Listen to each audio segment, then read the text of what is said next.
Startup Nation, we tell you all the time that no one does anything great on their own. That includes starting a business or a nonprofit, or even becoming a thought leader or an influencer. My point is that you need a team to do it successfully and responsibly. And that is why you should contact DR & Associates. Danielle and her team provide branding solutions, along with digital and social media marketing that provide tangible results you are looking for. No matter if you are a Fortune 500 company or an author looking to make an impact, DR & Associates needs to be part of your team. They are one of the few firms whose leadership has been recognized by Google, which is proof of concept that they are very good at what they do. Contact DR & Associates today to grow your online presence. The number is 615-933-3681, or you can visit their website at drandassociates.com. Also, make sure you follow their Facebook page as well. DR & Associates, providing real clients with real results. This episode of The Startup Life is also brought to you by our amazing partners at SCORE Memphis. Look, entrepreneurship is hard, and there is nothing like a mentor that can help you navigate those waters. And that is what SCORE provides. SCORE mentors provide years of expertise and have resources that will have you flourishing and profitable on your path to entrepreneurship. If you are in need of a mentor, give SCORE a call. The number is 901-544-3588, or go to their website at memphis.score.org. The link is there in the show notes. This week on The Startup Life. They're looking for that title. They're looking for that ward manager. They're looking for that responsibility. They're looking for that dollar sign, right?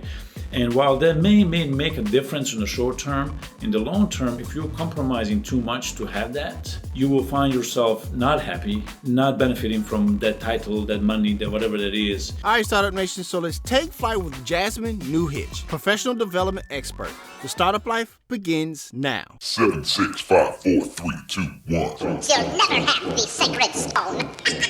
Otis, you crazy mother.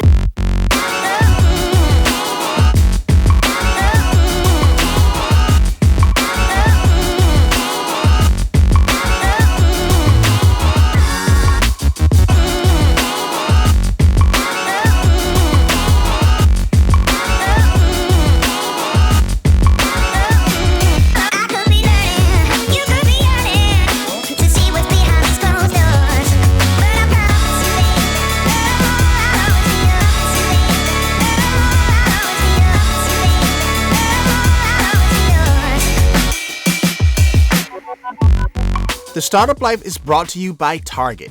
No matter if it's household items to make your home more aesthetically pleasing or a 65-inch TV to complete that man cave, Target is the go-to place for high-quality products at an affordable price. Start your Target journey with a link in our show notes.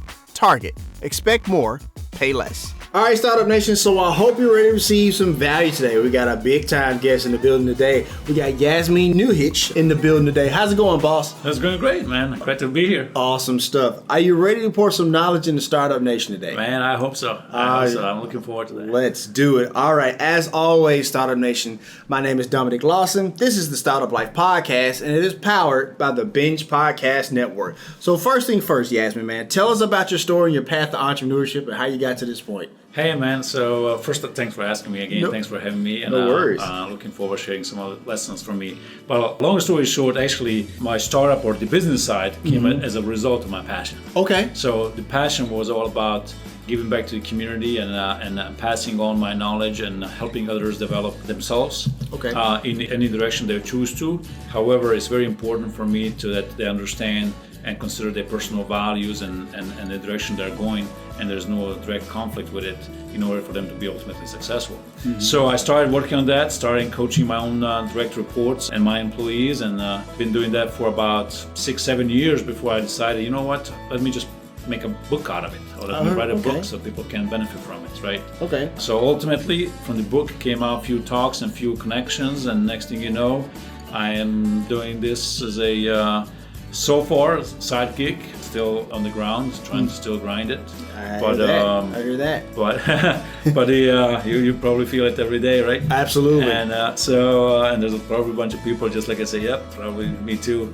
But no, a long story short is that at the end of the day, you know, that passion and of wanting to share, wanting to give back, to pay forward, that resulted into now engagements that in some cases I do for free, depends on the people, and then in some cases I get paid for it, and then it's a great feeling. I hear that. So, when I think about a coaching business and stuff like that, there's always a sense of educating, right?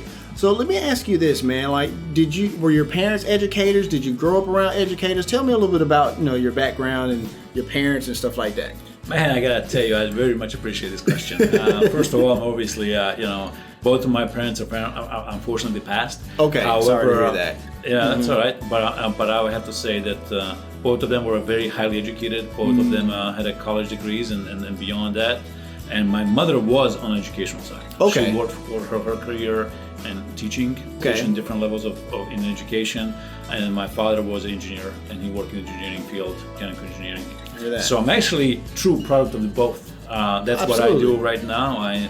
My full-time gig is engineering and leading engineering teams across multiple countries around the world, while at the same time doing as best as I can, educating others how they can be the best themselves. I hear that. So I guess I'm a product of my parents. Right. Yeah. There's evidence of that. Right. Exactly. And that's why I wanted to ask that, because usually, like I said, when I come across people who kind of do something similar to what you do, they usually come with some type of educational background. Either they were educators, or their parents were educators, or they came across an educator that really just impacted their lives. So it seemed like your parents kind of did that for you. So I appreciate you sharing that. No, that's definitely for sure. And I can't stop there. I've been blessed to have some other folks that truly did educate me or spend time coaching me, mentoring me, and educating me. And I have to give a shout out to University of Memphis, right? That's where that's my alumni is, and that's where I go back and I teach some classes there as well, because it's important for me to give back and again continue with the education. So you've been right on it, man. Right at the beginning. Good job, man. Good job. You obviously done this before. A little bit for sure. Thank you for sharing all of that. So you mentioned that you went to University of Memphis. Tell us about your time there a little bit.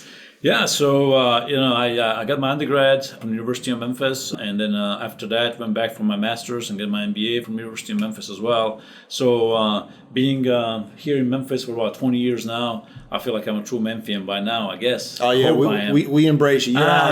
You've blown us now, so thank you, man. But and once I get my master's from U of M, I actually got another master's in executive leadership from Christian Brothers University. I heard that. And I have to tell you this, talking about, specifically this Startup Nation, that there's a whole great program that's led by Dr. Vitali at Christian Brothers University that truly made a lot of difference for me personally as I was getting educated, right? So talking about your earlier question, if they had people that influence you throughout your career or your development, I sure had few, and then she was definitely one of them.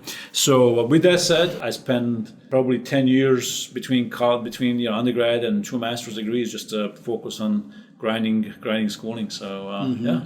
I hear that. Thank you for sharing. I'm a tiger, though. Oh no, I got you. I'm a tiger. I got you. And it's a perfect time to be a tiger now. That's true, man. Absolutely. I'm looking forward to this season more than ever before. I hear that. Sorry, Startup Nation. We were talking a little basketball there for just a second, so appreciate it. So, man, let's dive into your book a little bit, man. Tell us about your book and what made you want to write it. That's actually once again, the book came as a result of doing the work. Okay, right. So it wasn't the other way around. Gotcha. So in my professional career, I had a chance to manage and lead different people across different organizations and on both sides of the Atlantic, right? Mostly. At one point in time, I had 4 or 5 teams across 4 or 5 different countries. But I will tell you one thing that brings people together more than anything else, if you pay attention on the development and encouraging the teams to work together to be the better themselves. Gotcha. And kind of peering up in that peer-to-peer accountability from getting the work done, but also to help each other. That became like a huge driver for our team and our performance. And so folks were asking me, ask me, what have you done on your professional development? How come you became, engineer and then manager and senior manager, now director, right? And I would just continue to share my story and the way I came about to do that. And then doing it over and over and over again with a number of people, like I say, different countries, I realized there's probably a story I can just probably document. I can probably just put in a book, some sort of guidelines or some sort of experience that folks can either replicate or modify in order for them to reach their own full potential, achieve their own career objectives. Absolutely. Right? And so 6 years from that point when I made that decision, it took me another 6 years before my book came out. And in part of that is the more I thought about my story, while unique and probably beneficial to some folks, I wanted to also substantiate that story with a lot of research and the most recent research and most recent information, and talk to some of the folks that I coached and developed in the past as my employees who went on and do the great things. Right. I wanted to hear how much actually that my story made a difference to them as well. I hear that. And once I got a lot of positive feedback and I got a lot of encouragement from these folks, then I was like, okay, maybe it's time to write on a paper. And I'll tell you another thing is, it started as thinking to write an article, and the article grew into 30, 40 pages. Absolutely. Next thing you know, I got a few people that contributing with their stories, their own stories. Right. Then I put some statistics and some research in it. Next thing you know, man, I got a 30,000 words on a paper. I didn't know what to do with it. Right. And I'm like, okay, let me find out, what does it take to write a book? And another year after that, it took me about a year from the point where I actually say, okay, I'm just going to now sit down and start writing, and to the point where actually the book came out. It was about a year, So a lot of learning at that end as well, by the way. Writing a first book, man, it's not an easy thing, but once you do it, it's a great achievement. It's a great feeling. Absolutely. And the name of the book is? So the first book that came out is called It Starts and Ends with EIDP. Absolutely. And I'm emphasizing the E because, and I hope folks, your Startup Nation will benefit from this and realize this in business, in startups, as well as in your career, you've got to focus on execution. Absolutely. Execution. Absolutely. And so I'm injecting that E, executable individual development plan. In other words, a plan that you truly can execute to reach your full potential and achieve your career objectives. Gotcha. So it's not just a exercise. It's not an event. It's a process. So that's the first book that came out, and it actually outlines 9 steps how to go from wanting to have an EIDP to actually having the EIDP. Right. So there's a whole flow chart in it that I'm trying to both depict and describe in the book. And I will tell you what happened was, because my second book just came out a couple of months ago, and the second book was a result of the first book. Gotcha. The reason for that is because I had quite a few people that got my first book, and they say, well, I understand what to do for myself. My question is, how can I develop my own people? How can I use this approach to coach and mentor others? And so the second book that came out is actually called Leaders Develop First. And the intent of that is as a complement of the first book. Absolutely. So while the first book is intended for your own professional development, the second book is intended to help you coach others to create and execute their own executable development, professional development plans. And hopefully all together, you guys, they will all reach their full potential and achieve their career objectives. Gotcha. And Startup Nation, once again, the name of the book, it starts and ends with EIDP. And you can get that, you can purchase that book in the show notes for easy access. We have a link in the show notes that leads you to the Amazon store to purchase that book for easy access. So, Jasmin, I want to ask you something. Well, first thing I want to point out that Startup Nation, Jasmin brings up something really important when he talks about it started with an article and then it turned into 30,000 words, right? I think it's important to always take that first step, because you just never know when you take that first step, whether it be your career, starting a company, or even writing a book. You just never know where it may end, right? And so, with you started with the article and then it had this phenomenal book that it kind of produced. So, but I want to ask a follow-up question, because you talked about that peer-to-peer development, that peer-to-peer accountability. Talk a little bit about that, because we always hear about, leaders holding, subordinates or whatever accountable, whatever the case may be. But talk about that peer-to-peer piece a little bit. Hey, no, I strongly believe in it, right? And I believe that in terms of the execution related to the work. Absolutely. To actually produce the results that benefit the company. But also I believe in that when it comes to professional development. So long story short, I got to tell you this. Sure. When I look at the teams, and the teams that best performs are the ones, going back to the basketball, right? If you ask him, for a coach can provide some direction, stuff like that, but he's not going to get the ball and go on the court and pass to each other and make sure that they create opportunities to score, right? And even if you truly look at it, going to even March Madness, which is one of my favorite times of the year, right? Yeah, it's you look at the 5 guys on the court and what they're doing.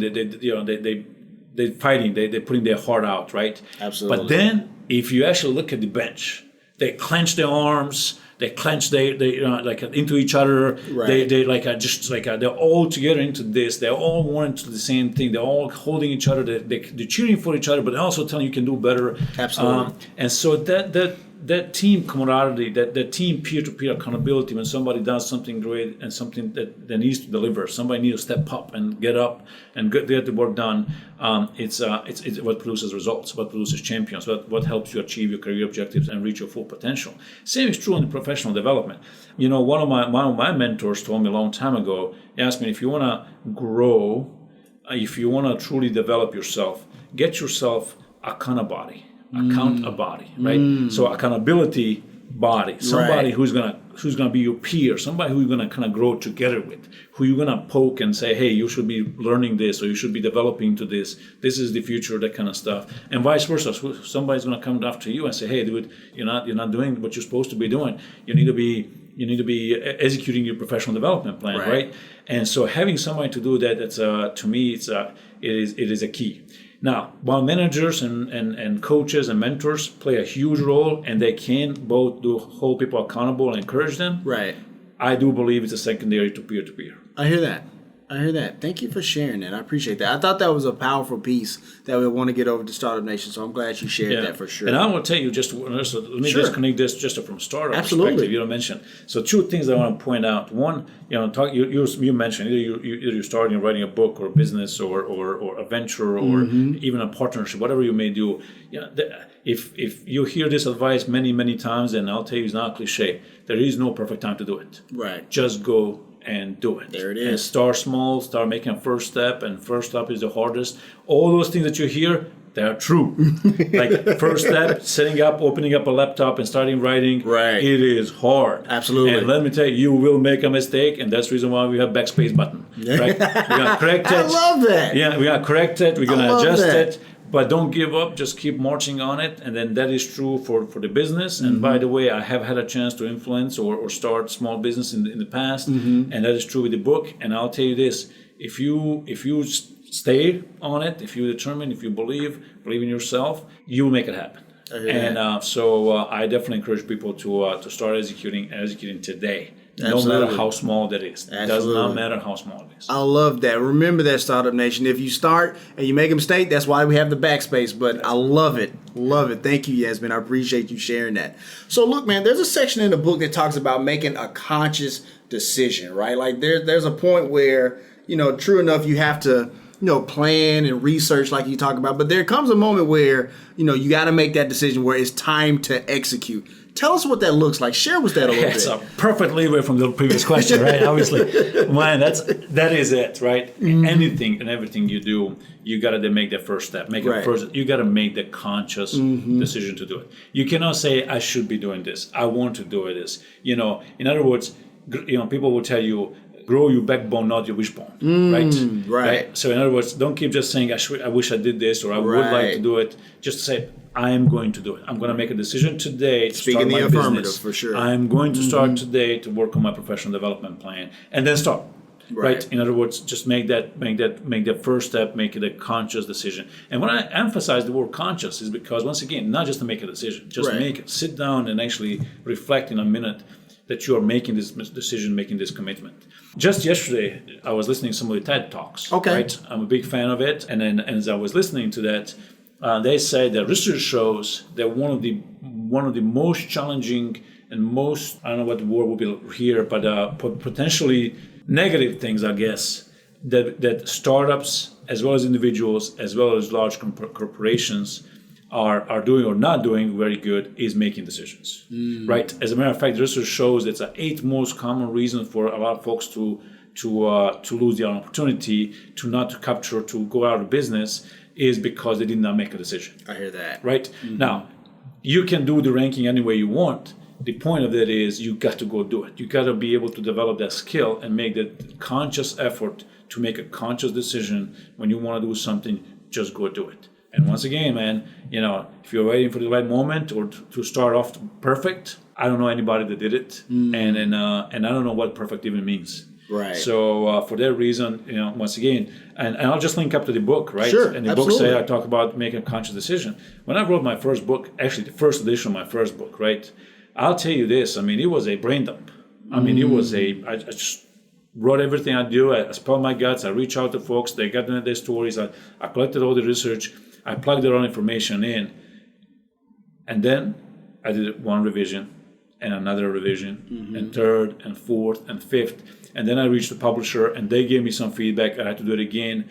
And that is okay. I was making progress every single time. I hear that. And the moment the book came out, man, it's like I started getting feedback. It's like, oh man, I didn't know you can write like this. I'm like, well, I'll tell you this. It didn't take one sitting. It took 6 years, another year revising it. Right. But I'll tell you this, now people say, yeah, this is good. I want to talk about it. I want to read it. I want to recommend it. And so having that, making the conscious decision to start, not thinking about perfection, is the most important first step you can do. And I'm glad you pointed that out, that, you talk about this 6-year process, because I imagine that, like, if you released this book in year 1, it would not have been as good as it is after the 6-year process. So it's almost like, as you're going through this process, Start Automation, as Jasmin is going through this process, you're refining and you're processing and you're crystallizing all of that. And I think that makes for excellent end product, if you will. And I think one thing is important to remember, Start Automation, that the process is important. The process is so important. So thank you for sharing that. I appreciate that. You're welcome. Yeah, that's thank you. No worries. So, in the book, you also talk about the internal and external view of things, right? You talk about, learning who you are versus learning who where you stand. Talk about that a little bit, if you would. Yeah. So actually, that is probably the heart, right? At the end of the essence of the whole process, right? And when I talk about the internal view, I really mean like an internal mirror, right? Things that people don't see, like your personal values, things you stand for. You are not willing to compromise, right? And I will tell you that where I got that aspiration myself. First of all, early in my career, I was probably like many other professionals. They want to climb the corporate ladder.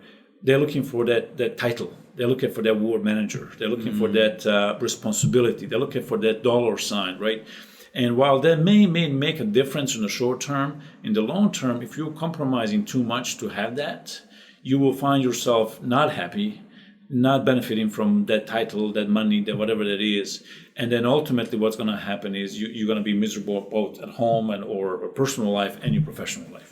So being able to discover what those personal values are and having the internal view, what your strengths are, what kind of personality you truly have, not who you are when you're walking on the street or sitting in the mall or the restaurant, but who you truly are. And there's a book actually called, and I've also recommended it to folks, it doesn't matter where they are in life, from the career perspective or from the business perspective. It's called From Success to Significance. And it boils down to an aha moment. How many people you read about, became a CEOs, but they are on their third wife or husband, right? Or they are going on a most important business trip, and they finding out halfway into the trip, they realize they've been away from the family for so long, they miss so many important things, and they have that aha moment and say, you know what, this is not worth it anymore. And then next thing you know, they actually switch completely go from one extreme to another, going from being executive to being a pastor, right? They realize that their personal values got compromised so many times. Either there be a family life, either it be a health, either it be whatever it may be, a faith. For sure. And so that importance to actually understand that first, what is the internal values, what is the things that you should know about yourself, and then say, I'm not going to compromise that. Doesn't matter what my next title is, what my next opportunity is, how much money is on the table. I am not going to compromise that, because in the long term, on the long run, it's not going to be good for me. Now, that is important first from your own standpoint to understand it, but also for the next step, which is external view. That's how other people see you. Absolutely. Right? Now, there's a ton of research and there's a ton of quotes that will tell you that people see you the way they are, not the way you are. Right? They see you from their own lenses and their own point of view, their own experiences, not yours. Perceptions as well. Yeah, absolutely. It kind of comes down to what people say. Perception is reality, right? So in order for you to be able to handle that and to understand and not taking that too personal or negative even, that feedback, that input, you get to know more about yourself. You got to know your personal values. And if somebody tells you something they didn't like about you, but that was who you are and that's what your personal values are, it doesn't matter what they say. Absolutely. At the end of the day, right? Absolutely. So, having understanding yourself, internal view, what I call internal mirror, and then doing the research to understand your 360 feedback, like you would do either your startup or you're a person. You understand how your customers, how your clients, how your partners, how your employees, what they think about you, what they think about your leadership, what they think about where you're going, vision and everything else. Having be able to understand that and actually understand that external view, once you complement those two things, then you have a true picture of yourself. Gotcha. Thank you for sharing that. And Startup Nation, we're actually recording at the downtown office today. So if you hear sirens or helicopters randomly, that's what that is. So just disregard that for sure. I don't worry about small stuff like that. Just lean into it. So don't even worry about it. But thank you for your answer. I appreciate that. It's definitely a lot of value. So I want to ask you one more thing before we go to break, because one of the things that you talk about is acknowledging those information or knowledge gaps, if you will, right? So why is it that important for not just career-minded people, but entrepreneurs to focus on? Because a lot of times we go into business not knowing a whole lot of stuff, right? So why is it important to acknowledge those information gaps? Yeah, so actually, that is, so first of all, people have a hard time to acknowledge there is a gap. Right. And I will tell you this, the fact that the Startup Nation is listening to this conversation, they already know there's a gap. Either there be a gap in the market, they can fill it in. There be a gap in the service that they can provide. For sure. Either there be a gap in their own personal development where they can say, hey, I can be better, I can grow, right? Or either there's a gap anywhere, they see it. They see opportunity in that, right? And they see that as a positive thing. Gap is a positive thing. There's just go after it, right? Go like a mad dog. It's an opportunity. I think you was about to say that. That's it. That's an opportunity, right? It's go after it, right? And the folks that they don't see it, those are the ones that think they already know everything. They already think that everything is invented. They already think that those are the ones that they're probably not going to be listening to this show in a sense that they are too busy making money for somebody else. They are too busy working for somebody else. They are too busy not developing themselves. And so acknowledging the fact and recognizing there is a gap is extremely important. And the fact that you see it, you got to see it as opportunity. So let me just elaborate that from a professional development standpoint, right? Early in part of the book and early part of the process, I encourage my readers to go out and do the surveys, do the research, find out what the CEOs do, what the directors do, what the managers do, what individual contributors do, how much money they make, what kind of quality of life they have. And then on top of it is, by the way, there's a lot of things that people realize that subject matter experts, individual contributors, people that sit in the cubes and do the... There's a lot of those guys that actually make millions of dollars. Those are the guys that a lot of times own patents and have a lot of royalty coming into their bank account. They don't have to move their finger after that, right? But we think about making money. You got to be on the front page of the newspaper, or you have to be on the on the TV and that kind of stuff. So true. And so we miss that. So we miss the opportunity. We miss that gap that needs to be filled by the people that have a passion to do something. They want to create something, and then once they create that something, man, like a Shark Tank, man, there's a patent. You come up with a patent, you can start drawing 7%, 8% royalty for every sale, and continue to do what you like to do with your research, which is doing things that you have a passion for. So with all that said, once you do the upfront research, the first part of the process, and then later on you go what you touched on, internal, external view, there will be a gap. There will be a gap because those folks that you research, they're probably already executing their goals. They know where they're going with. They're already making a certain amount of money. They already have certain networks. They have certain what I call personal board directors, advising group. They have all that infrastructure, and they're closing the gaps that they see. And if you see that gap between you and them, that should make you hungry. That should make you want more. That should want you to say, hey, let me try to close this gap so that I can have that infrastructure. I can be successful. I can reach my full potential. I can achieve my career objectives. And by the way, it could be purely to close out the gaps in the market. It could be purely closing gaps on your own professional development, being better at yourself. But obviously the sweet spot is when you put those two things together. Then you got you got energized. You're pumping every morning because you're working to be better yourself. And you're closing the gap on the market, which usually results in financial benefits. Excuse me. That's amazing. Thank you for sharing all of that. A lot of value in that answer, Startup Nation. But we're going to go ahead and take a quick break. How you like being on the Startup Life so far? Man, I like it. I was nervous starting, but you were right, man. 5 minutes into it, I love it. I told you, man. All right, Startup Nation. So I hope you're getting great value from my man Jay's content, but we got to pay a few bills. Once again, my name is Dominic Lawson. This is the Startup Life Podcast, and it is powered by the Binge Podcast Network.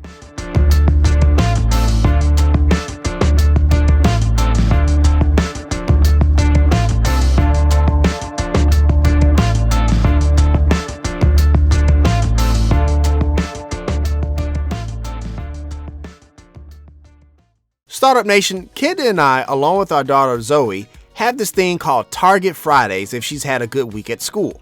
We stop by the snack bar for popcorn and mermaid ices. Startup Nation, don't judge me until you've tried them. Those ices are really good. Anyways, we then head over to the toy section so my daughter can add to her LOL doll collection. My daughter is a pretty good student, so you can imagine that we have spent a small fortune on LOL dolls. However, I can take solace in the fact that Target makes it affordable to buy those LOL dolls and anything else we need as a family. That's because Target believes you deserve quality at an affordable price. And when you're entrepreneurs like us, that's extremely important. But great deals and quality products are not exclusive to the brick and mortar version of the retail store. Target.com has even more exclusive deals that you can appreciate. And when you spend over $35, shipping is free. And I know we all love free shipping. We love to purchase the amazing kids clothes for Zoe from the exclusive to Target Cat and Jack line when we go online. So the next time you listen to the show and you are reminded that you need something for your home, start your Target journey with the link in our show notes, where you can expect more and pay less. All right, Startup Nation, so let's continue. So Jasmin, if you will, man, tell me about some of the training and the facilitating you do with the companies that you work with. Hey, and that's thank you. That's actually, when I look at ultimately you can create the best product you can create. For sure. But unless people benefit from it, it's an innovation or invention, but not there's no market. You're not helping anybody. Right. And so, as I mentioned to you at the beginning, it's my passion. My passion comes out, obviously, and I hope it comes out during this interview as well. Absolutely. I absolutely love doing does. this, right? And so people see it, people feel it. A lot of people, they read my books, they know me, they read my books, they say, man, your passion came out of the book. He's like, I can hear your voice in it, right? So to answer your question, as a result of that, and book helps, I have to say that. Right. But passion and having that product to be I started getting calls and getting opportunities to do the keynotes, doing the workshops, doing the coaching, doing the mentoring. Right. Obviously, folks that I know and folks that are with me in the network, they learn more about me, and then they're trying to get more out of me on that front as well, which helps greatly. But then since my first book came out to today's day, I've been blessed to have a number of keynotes. Next one is scheduled, as a matter of fact, for September 10th. Nice. Right here in Memphis. Okay. And I had a chance to speak to both here locally as well as throughout internationally as well. As a matter of fact, I had one speech outside the United States in Switzerland, which was a blessing. Very nice. And so getting into that, it's once again, start small, right? You start introducing yourself, you're introducing your product, your passion, and once people see, there's a value to the product, there's this person is truly legit, has a passion for this, and then you start fielding emails and phone calls, and next thing you know, man, it's getting to the point where I spend weekends and evenings making sure that I respond to those calls and emails, and then ultimately that I continue to set up some coaching and mentoring and keynotes. So it's been a blessing. It's not yet to the point where I can say I can turn it into a full-time job. Gotcha. But I can tell you, just like I mentioned before, it requires step in, maybe another step, then make adjustment, make another step. So it's going well. I'm happy with it. I hear that. Thank you for sharing that. So let me ask you this, because do you do one-on-one coaching as well? I do. You do? Okay. Yep. Okay. So I want to ask you this. So if I were to ask one of your clients about your coaching style, right, and they were compared it to let's say a basketball coach, who would they compare you to? Your coaching style.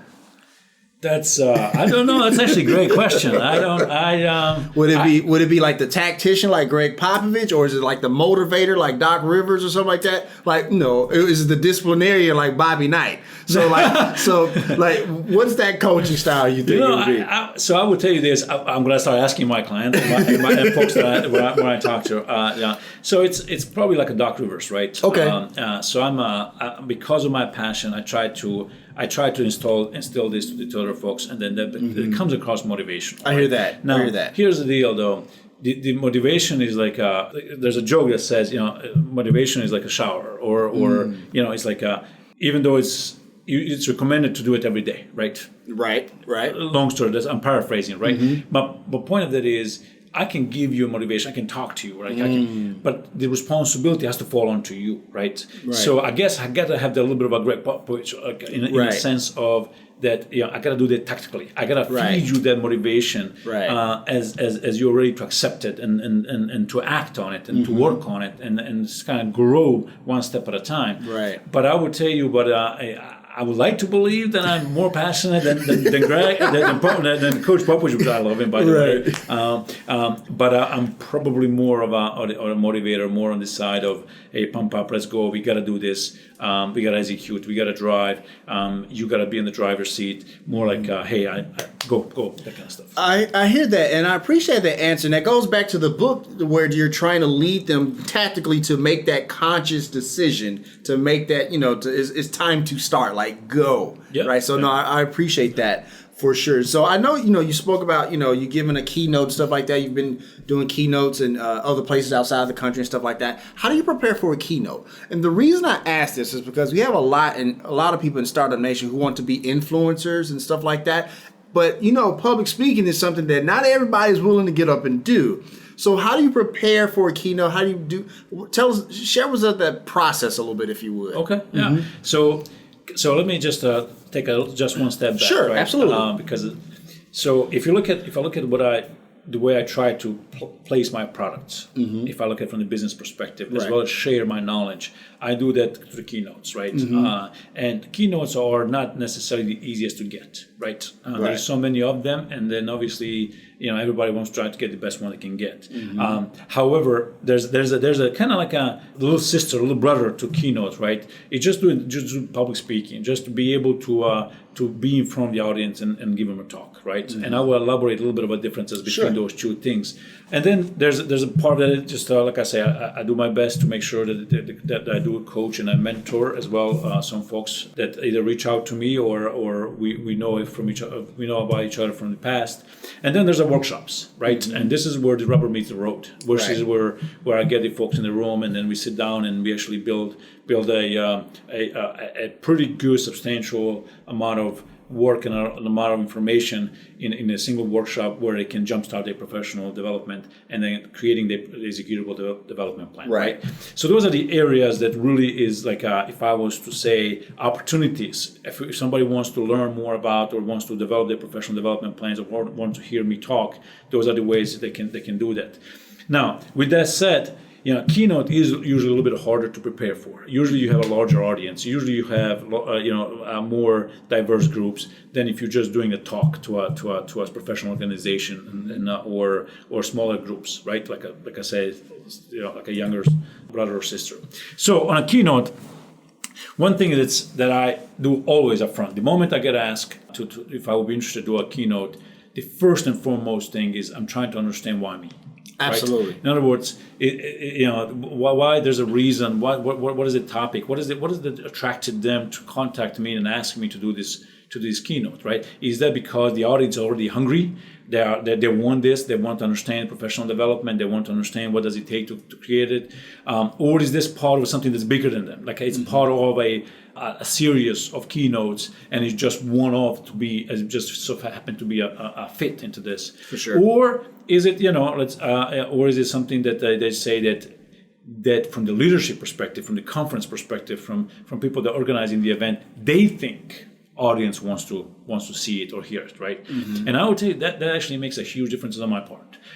If it's a first, if people are hungry, they're asking for that kind of stuff, then obviously I don't have to go in with anything that's trying to convince them that's needed, right? I can jumpstart. I can skip over that piece. I can go straight into the plan, straight into the steps, straight into the building executable stuff, and then I can then start thinking, okay, what else can I do to help them walk away with something tangible? If it's a second piece, then I got to understand how that fits into the flow, right? And that takes a little bit more time. It takes a little bit more coordination. And I will tell you this: of the three, that's probably the one that's the hardest to gauge. Because once again, I'm trying to stay in the same level as other speakers and trying to still be, deliver the message that I'm trying to deliver. Right. Absolutely. And then if it's something the management or the leadership is trying to push on, then I know I got to take a step back. I got to go in with trying to connect what leadership thinks that audience needs, and then trying to connect it to the audience, right? So that takes a lot of my work. It takes probably, if I was to put it in percentages, probably 30 to 40% of my time is trying to understand truly that. Once I understand that, then I think everything becomes a little bit easier, because at that point in time, I know where to start and end my presentation. I know what level to talk to in terms of my deliverable. And the only thing that becomes a little bit more harder to judge at the end or prepare is the AV, right? Audio visual, right? Yeah, absolutely. This is where I like to make a trip to the if possible, to the venue to understand the spacing and lighting and screens and technology and that kind of stuff. And I tell you this, I actually enjoy that piece a lot. I hear that. You actually get a personal tours of some companies. Tours of some hotels. You get a personal tours of a lot of different things where you're gonna get exposed to. It's like that you normally not see if you're a guest. Absolutely. You got to see some of the folks, some of the cooks that really understand technology, and they can I can do this for you. I can do this for you. I'm like, man, you got so now you're setting up this thing. Like, I'm not gonna do that. So it becomes like I like that, because once again it helps me. And then the very, very last thing is, which is really actually kind of getting a little bit tricky to do. Okay. That first impression, right? You never get a second chance to make a first impression. Right. What is the first thing you can start talking about it? And I gotta tell you, recently I heard somebody actually giving me advice. Okay. Right. And we were joking about how to start our next talk. And he actually told me, actually it was a female, she actually told me, said, Jasmin, man, in the past you could do just about anything. People won't get offended, people will be okay, people will be like, right. Then it kind of came down to like you can only talk a little bit about the life or maybe health or weather, right? Right. But then with the global warming, again, people get offended with that too. Yeah. So like, you gotta watch that. Yeah. So I will tell you right now, and I will give advice to anybody that sells, one thing that always has worked for me: tell them personal story. I hear that. Tell them personal story, just like you started from with this talk today. Get them personal story, right? For sure. And it can be directly associated with the topic. Can be not tangent. That's okay. But people will start hearing the story, start getting the ears trained to your talk. That's true. They can visualize their own way of what you're trying to tell them. And so by the time you move actually into the talk, they will be ready. They will be prepared.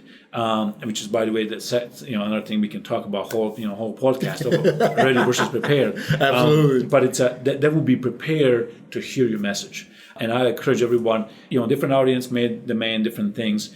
I don't think you can ever go wrong with sharing a personal story, whatever that it is, a small piece or a large piece, but share that something personal. I appreciate that, because I imagine that's not only preparing the audience to hear you speak, but if you're nervous, that may actually prepare you as well, because that story is not something you have to, stuff like that. That is the one, and you're the only one that knows it. They don't know if you screw it up or not. Right, exactly. I appreciate you sharing. I share that. I mentor at Light Memphis. I'm not sure if you're familiar with Light. I've been mentoring there for 3 years now. Thank you, man. That's awesome. Oh, no worries. And so that's one of the things I tell them. It's like, look, if you screw up the pitch, nobody knows unless you. I don't have a script. They don't have a script. They don't know. So just keep going. So I appreciate you sharing that for sure. Let me ask you this, man, really quickly before we move on about keynoting.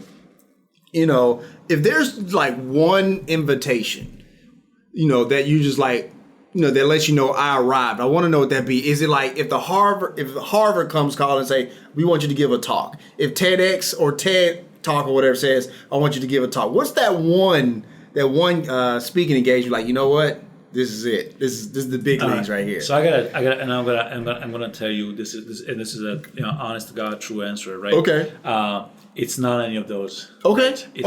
It's not. I'm not going for a count, right? Okay. I'm not going for the name recognition. Okay. I'm looking for audience that truly has a need, an organization that wants it to help their employees be better tomorrow than what they're today. I hear that. And they're truly vested and invested to make that happen. Gotcha. Now, the organization could be small, could be large, but truly hungry to do this. Now, let me inject the business piece of this, right? Absolutely. It's got to be economical. It's got to be worthwhile. It's got to be something that would impact a larger group of people. So yes, it would be nice to have an auditorium, but not at a talk, not at a Harvard, but as a business, at a company. Okay. At a company. Okay. And I'm just going to throw some of the local guys, right?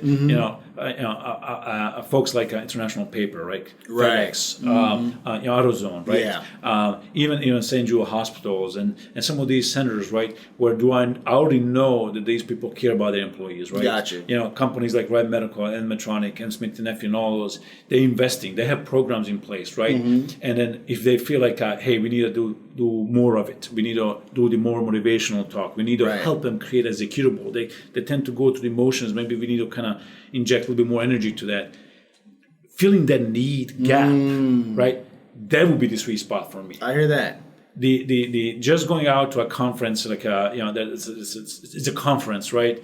It's a great exposure. It would be fantastic to do it. It would probably generate more leads, and I will always welcome that. And I hope some of that will come. Right.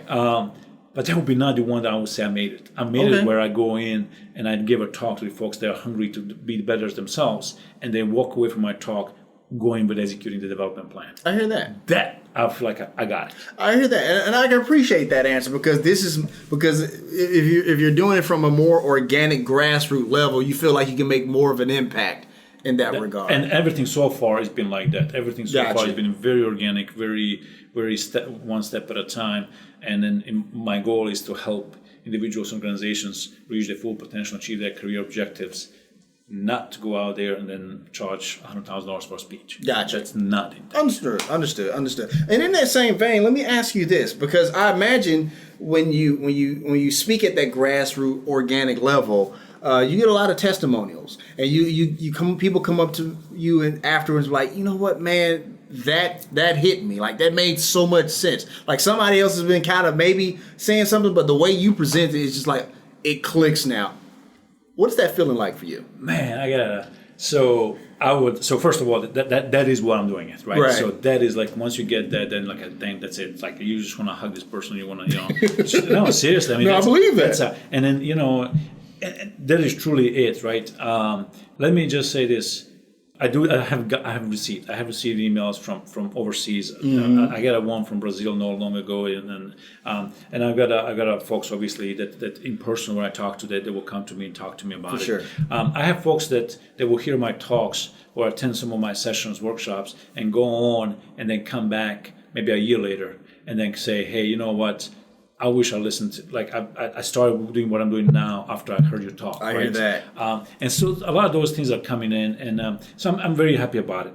But I will tell you, there's a one particular case that just like happened maybe a month ago. About 5 years ago, 2013, 14, some of that, right? So about 4 or 5 years ago, I had a chance to, it was more like a coaching relationship with a person, right? And this is a time when the book wasn't out yet, and this person was one of the people that I practiced my talk, my approach. I worked with this person. We had we built over time a great relationship, and this was by no means a business relationship. It was somebody reaching out to me asking for advice. Absolutely. I gave one advice. Next thing you know, they came back for another one. And next thing you know, I realized they're actually acting on those advices, following these steps. Absolutely. And so what happened was I continued to do that, and then we continued to do this for about 6 to 8, almost 9 months actually. Gotcha. And then we parted ways, both because I actually relocated again, and I moved, and the person moved got promoted to a different company, so they continued to execute their own professional development plan. Gotcha. Now, But we stay in touch, we exchange messages and all that stuff. Every once in a while we'll get a question. But then I got a mail, physical mail, handwritten notes, right? Handwritten notes, right? Wow. And then now this is fast forward 4 or 5 years, right? And then and the note, first of all, is like goes on to tell me all about what that person has achieved. Boom, boom, boom, boom, boom, right? And so if you don't know anything and just reading the note, you will think somebody's trying to get a job from me, right? Gotcha. Or trying to brag about themselves, right. or trying to promote themselves because they're unemployed. So it came like, I got my education, I developed these skills, I achieved this kind of stuff, I built these relationships. And then it goes in because I continue to execute my development plan. I continue to do things that we talked about 5 years ago.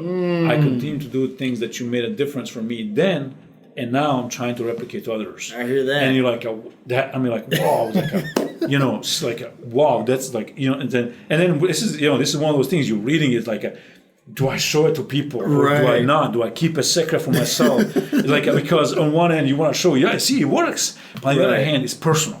The person sit down and wrote by hand. They could send me an email, right? No, they took it by hand, send me a note. And I will tell you this, I got a couple, 3 of those so far. Not many, but each and every one of them I save, I cherish. And those are things that makes all the difference. See, that when you talk about a handwritten personal note, that's next level appreciation right there. Because like you said, nobody does that anymore. You get us in a simple email, and you probably would have felt, really, it impacted you and powerful. But the handwritten note, though, that's a personal touch. That's humbling. I tell you this, it's been, and then those things that happen, and then I will tell you this: anybody that does it, if you truly, once again, going back to the, live your values, deliver your passion, your product. There will be people that will appreciate it. Absolutely. There will be people that will say, I'm not sure, and there will be skeptics. But there will be people that you're going to make a huge difference in their lives. And then especially folks that aspire to become influencers, you will influence people beyond your knowledge. Absolutely. You will either do that directly or indirectly through somebody else. And they may not write you a handwritten note, but you will influence. You will influence people beyond your knowledge. I love that. I love that. That's powerful stuff. Thank you for sharing that. I appreciate that. So let me ask you this, man. We linked up through SCORE. Right, and just share, how impactful SCORE has been helping you in developing what you do and stuff like that. Just talk about SCORE a little bit. Yeah, so that's this is where now we're going to a territory that I don't know, right? Okay. and this is a good thing, and that's the reason why it's important. And I will tell you, first of all, shout out to SCORE, right? So for folks that may not know SCORE and folks that's starting a business, if you're not engaged with them, go do it, right? It's a tremendous resource. Folks here in Memphis, at least the ones that I'm connected with. They've been more than helpful, right? A guy, Gary, is connected. Absolutely. You and I, he came from SCORE, and the guy is truly using his own personal time, energy, knowledge, network to connect people, to help them grow the business, to help them be the best they can be, deliver the product that you have or service that you have. So I would tell you, I'm reaching out to the point where I do have a product, I have services, I have enough information, and I have enough to work with. And I can do so much on my own, but I need help. Absolutely. I need help in a sense that in order for me to take a next step, I need to be able to build some connections. I need to be able to build some more commerce presence. I looked around, it's like anybody that I engage is going to cost me a ton of money, right? And here's the deal: I don't even know what to ask them. I hear that. So I'm not sure I'm going to even get any money back out of that conversation if I pay him. So I reach out to SCORE. And I'll tell you this, the moment Gary and I met first time, we discussed a number of things. He made my head hurt. He's like, you got to be thinking about this, you got to do this. I'm like, oh my God, I don't think you know Gary where is full of knowledge, man. So and I'm like, wow. And then the next thing you know, he's like, oh, you got to meet this person. So I'm meeting this person. That person bombards me with the information. Next thing I got notes and notes. As a matter of fact, at one of the meetings, I think I walk away like almost 2 pages of action items, not notes. Right, action items, right? Things to follow up, things to research, things to do, and you have to balance this, right? Especially for a startup, you got to be in the business and on the business, right? You got to drive your business while still continue to do something on the business. And so in this case, I got to continue to do my job. I got to continue to evolve the product. I got to continue to deliver the talks and make connections, but I still have to capture all this information and all this knowledge and all this, what I'm sharing, and place it somewhere. I gotta share with others, like through you and your podcast, right? Mm-hmm. So one of the people actually, he said, "Hey, you need to talk to Dominic." I'm like, "Okay, who's Dominic, right? I mean, I don't know Dominic, right? Well, it's a podcast." I'm like, "Oh, I don't do that, right?" I'm like, I'm freaking out, right? I'll talk to, and this is interesting. Like, I'll talk to people in the person. I'll give a keynote, right? No problem. Talking to Mike, I'm not sure. Microphone, like I don't know, because I like to read the audience, and I can't read the audience. I hope this actually comes across in a positive way. So anyway, so he linked up me with you, and I was like, all right, I'll reach out. And then, in fact, I was like, I'm just going to push the date as far as I can so I can learn more research, right? I can learn more about podcasting. I can learn about who Dominic is. You know, I mean, like, you and I connected, I think it was like June. I mean, like early June or something. Right. And I know you took some time off, man, but I pushed it like 22nd of August when I start. So like, I got to take more time to prepare for this because I just don't know those things. Gotcha. But I'll tell you this. I would not even know you or have this podcast, and hopefully the audience will benefit from this, but they would not be able to benefit from this if it was not for SCORE. Absolutely. So SCORE is doing a great job. I know they're nationwide, so the Startup Nation, wherever you guys are at, the first thing you should probably do is just look up the SCORE on your browser. For sure. And contact those people. Free service, great folks. So that's I don't know if I can sell them anymore, but this is not me trying to sell it. It's just a testimonial. This Absolutely. is me living it. And by the way, I'm not done. Just if Gary's listening to this, Gary, you're not done, buddy. So I'm still gonna keep calling you. We're still gonna ping you, and then and hopefully you and I will continue to work together. Absolutely, as absolutely. Very much open to SCORE, that. yeah. Very much open to that. And Startup Nation, the website to SCORE is there in the show notes for easy access. I'm going to put the national website there and the one locally here in Memphis as well. Also, Startup Nation, if you want to connect with Jasmin, you can do that through many of his social media platforms. He's on Twitter, he's on LinkedIn, he's on Facebook. You can also email him, and also his website, JasminNUHIC.com, is in the show notes for easy access. So all of that is there in the show notes for people to connect with you. Maybe they want you to keynote at their company and stuff like that. Sounds like you'll be open to do that. I'll tell you this, especially, I have to say this, especially folks in Memphis that don't require any expenses on my part. Mm-hmm. I'll be happy to do this. A lot of these things I will do for free, especially nonprofit organizations and organizations like you that you want to mentor, right? Mm-hmm. Those things that's part of the giving back and paying forward. There's a whole new generations that are coming up that and even peers. Talk about the peer-to-peer accountability, right? Encouraging those folks to be best they can be, because let's go up but grow together. Absolutely. And I'm pretty sure, I already know Startup Nation is going to get a lot of value from this episode. So we appreciate you being here for sure, man. We appreciate it. So I want to ask you this, man. What's your entrepreneurial superpower? Entrepreneurial superpower? Yeah. Ooh. So I'll tell you this. Generally, one thing I pride myself is execution. Mm-hmm. Right? Obviously, that came out of the books, and I emphasize execution. Mm-hmm. So I'm not the best in the guy that will come up probably the best idea out there. Mm-hmm. If I identified the gap, it would be because I was trying to execute something and I couldn't reach the end goal. Absolutely. And I realized there was a gap. I got to fill it in before I can reach the goal. So if that's a superpower, then it's execution. It's just I have a passion for execution. For me, the only word that matters is the word done. Everything up to that point is like progress. Great, right. Keep making progress. Let me know when you're done. Mm-hmm. It's try. Good, keep trying. Let me know when you're done. Right. So just the power behind execution. And I'll tell you one thing is also talking about the startups. I hope folks in Memphis benefiting from StartCo organization. Absolutely, Memphis, yes, right? Yes. Great organization. Neverstop.com, I believe, is their website. But so they will tell you, man, that's like literally what they say is from their perspective at least. The idea without execution is like almost not what the paper written on it, right? Mm-hmm. Ideas a dime a dozen. You can probably come up with idea. I can't, but there's a lot of people that can't. Right. But unless you turn that idea into execution, unless you just start doing something about it, unless you turn it into the first step, making a decision, go execute it, no matter how good idea is, it's not going to go anywhere, right? And so at least that's my opinion, and I would tell you this, over time, due to a number of reasons, and part of that my background and part of that my passion, is that if I can say it's a superpower, which by the way another thing I never thought about, but I'm gonna now try and think more about it, is that execution, is the willingness and wanting to execute. I would tell you this though, there is one thing that's my strength. So I don't know if I would call it power. but it's a strength, right? Okay. So it's a strength to be able to take something what it is today and turn into something for what it needs to be in the future. That's powerful. Right? Yeah. So sure. I learned this back when I was actually at the University of Memphis, and there was a question that says, challenge what it is with what it could be.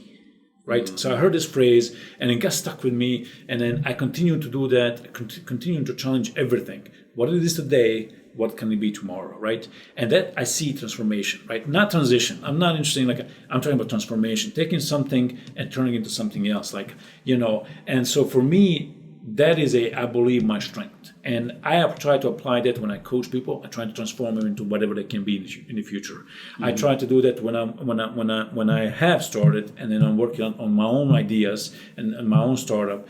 Is how can I transform that idea into a product? How can I transform what is it today to what it can be tomorrow? And then that transformational leadership or transformational thinking is what I believe is my strength. I don't know if I would call it power. I got you. Yeah, but I believe it's my strength. Hey, it's yours, man. Whatever you say it is, it's all that matters. It's all good. Yeah. So I appreciate you answering that for sure. Appreciate that. So before I ask the last question, man, I just want to say thank you so much for coming on the Startup Life Podcast, powered by the Binge Podcast Network. You gave amazing value, great value, excellent value, executable value, if you will. So, and I really think Startup Nation is going to gravitate to your message and everything. And once again, Startup Nation, from purchasing his books to linking up with him on social media, all of that information is there in the show notes for easy access. But Jasmin, man, I'm actually going to turn the microphone over to you. All right. So there's somebody out in Startup Nation, because I want you to talk to Startup Nation. There's somebody out there that's afraid to start their company, or they're in their company and they feel stuck and they don't know how to move forward, this, that, and the other, or they're getting ready to write a book and they're afraid to write that first page. Give them some words of encouragement and tell them to move forward, man. Just do it, right? As cliche once again as it can be, just do it. Make that first step. I will tell you, I'm just going to give you a couple examples, right? So hopefully some of these will link up to you. Hey, you want to start selling stuff on Amazon, right? Using their supply chain services. Go get a product. Go to a garage sale, pick up, somebody selling golf clubs, pick it up, go sell it, right? Sell on eBay. That's what you want to do. If you want to write a book, start writing. Start writing what you know, what is in your head. Do a brain dump like I did. You will have plenty of time to revise it. There will be ideas coming in, and the folks that you trust and people that you build a relationship with, let them read them, let them give you some feedback, make adjustments, use their backspace. Folks that tend to criticize you, or they may criticize, or you may be afraid of criticize, is probably they've never done it, right? And so just they make that first step, whatever that is. If you're selling, if you're buying, if you are writing, if you are speaking. By the way, I will tell you this. I'm not afraid of competition. So if you guys, all of you want to become public speakers and motivators, please do so. Reach out to me. I'll be happy to share with you some contacts. Right. But I would tell you right off the bat, go online, use the Google, find out the nonprofits locally, find the for-profits locally that may be interested to hear your story.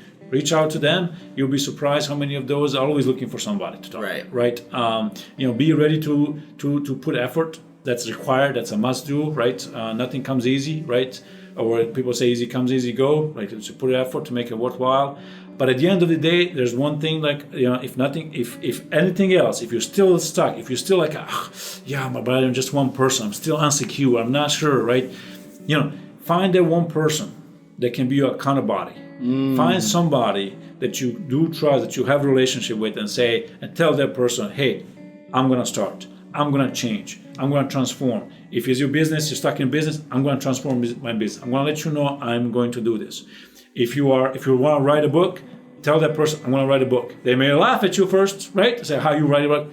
Say, I'm going to write a book. Hold me accountable to it, right? If nothing else, if you don't do nothing else, and if you're afraid to do it and make the first step by yourself, find your accountability. Let them know that you're going to do it.